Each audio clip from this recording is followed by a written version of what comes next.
আমরা রয়েছি মেট্রো স্টেশনে ঈদের পূর্বের সময়, অর্থাৎ আজকে কিন্তু ২৭ রমজান চলে গিয়েছে এবং আপনাদেরকে যদি জানিয়ে রাখি যে প্রথম রমজানে মেট্রো এমন অবস্থা ছিল যে মানুষ ওঠার জায়গা ছিল না, কিন্তু যাত্রী শূন্যতায় ভুগছে মেট্রো। দেখেন এখানে একজন যাত্রীও কিন্তু দেখতে পাচ্ছি না, এবং এই পাশটা যদি আমি আপনাদেরকে দেখাই যে আসলে এখানেও কিন্তু একজন যাত্রীও আমরা দেখতে পাচ্ছি না।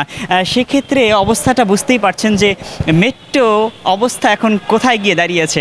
যদিও এই মেট্রোতে প্রতিদিন এই স্টেশনে আয় করে ১৩ লক্ষ টাকা থেকে ১৪ লক্ষ টাকা পর্যন্ত প্রতিদিন যাত্রী যাতায়াত করে ৭৫ থেকে ৭৭ হাজার পর্যন্ত।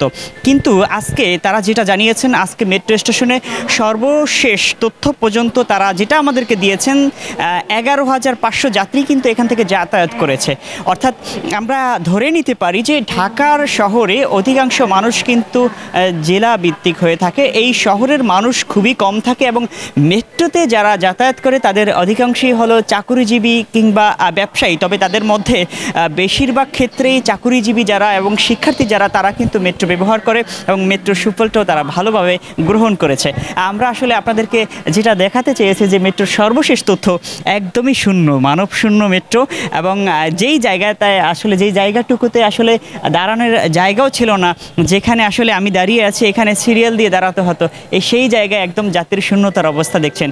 এবং আপনাদেরকে আরেকটা তথ্য জানিয়ে রাখি, অনেকে জানতে চেয়েছেন যে মেট্রো কখন বন্ধ হবে, অর্থাৎ ঈদের কতদিন মেট্রো বন্ধ থাকবে, এই বিষয়টা অনেকেই জানতে চাচ্ছেন। মেট্রো আসলে ঈদের আগের দিন পর্যন্ত চলবে এবং ঈদের দিন শুধুমাত্র মেট্রো বন্ধ থাকবে এবং তারপর থেকে আবার মেট্রো সচল থাকবে। তার মানে শুধুমাত্র ঈদের দিনটাই মেট্রো বন্ধ থাকার ঘোষণা দিয়েছেন তারা আমাদেরকে, যেটা জানিয়েছেন।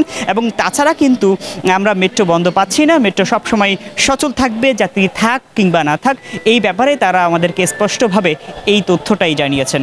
আমি আপনাদের সাথে ছিলাম ত্বকী খান, নিউজ 9 ঢাকা।